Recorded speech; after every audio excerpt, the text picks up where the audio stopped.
Like many children of the 80s and 90s, I grew up on Harry Potter. I've read 6 out of the 7 books, and watched all 8 films, as well as the 2, as of this recording, Fantastic Beasts movies. So I joined in the excitement when I found out that J.K. Rowling had expanded on the world building of the wizarding world by introducing more wizarding schools and giving information on wizarding communities outside of Europe. I also felt the disappointment many others felt when they discovered exactly what that entailed. I could talk about the Japanese wizarding school Mahou Tokodo and how little sense that name makes from a Japanese language perspective, but maybe I'll save that for another video. For now, I'll talk about the African wizarding community as it relates to one of the most iconic aspects of Harry Potter, wand lore, or rather, the lack thereof. According to the Wizarding World website, the wand is a European invention, and while African witches and wizards have adopted it as a useful tool in the last century, many spells are cast simply by pointing the finger or through hand gestures. A friend of mine once said that this makes African witches and wizards sound badass since they can do wandless magic, but I disagree. Remember, wands were adopted by the African magical community within the last century. As the blog Lady Geek Girl says, this doesn't hint at a cultural exchange, but rather the modernization of the Third World. In Harry Potter lore, wands channel and focus magic, enabling the spellcaster to perform all sorts of magical feats. Considering Rowling's own statement that much, some would say all, magic originated in Africa, it seems odd that an entire continent of peoples who have been using magic since time immemorial wouldn't have figured out how to channel and focus magic. I am not African. I'm just from the diaspora, but still, this doesn't sit well with me.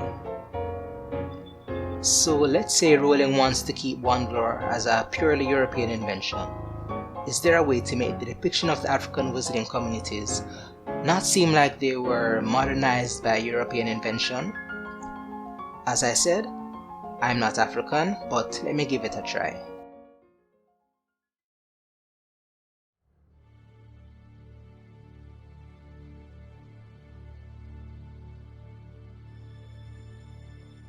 The continent of Africa has a long history of magic.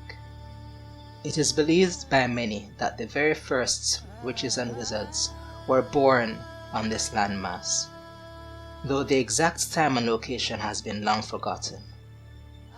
Since ancient times, both magical and non-magical Africans have been using amulets and talismans to protect themselves from harm and evil. The prevalence of these objects has allowed witches and wizards to brandish them without worry of drawing suspicion from non-magical humanity since the inception of the International Statute of Secrecy. There were many types of amulets and talismans used by these magical peoples. Witches and wizards wore animal body parts such as phoenix feathers and nundu claws. Some crafted pendants, rings, bracelets, and the like. Others carved symbols and incantations to bring about desired effects. At some point though, and possibly independently in various locations all over Africa, the magical community noticed that their magic could be focused through these talismans to perform spells. Magic, they found, could be channeled into these talismans to various parts of the body, much as European wizards learned through the discovery of flying on broomsticks. And so, various talisman traditions developed all over Africa. Some traditions focused on using their hands. These use such items as rings and bracelets. Others channel magic through their chests. These witches and wizards use pendants, and so on. Over time, each tradition of talisman use developed its craft, exchanging these methods with each other and the wider wizarding community.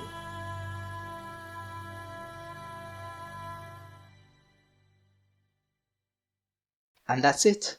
Just a little bit of fanfiction, I guess you could call it. What do you think?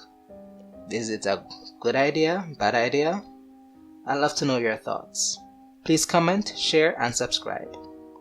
Before I go, I'd like to say thanks to the YouTube channel From Nothing for inviting me to their Discord server, which is where I was able to develop much of this idea. I've been Ken Kwame, and I'll see you next time.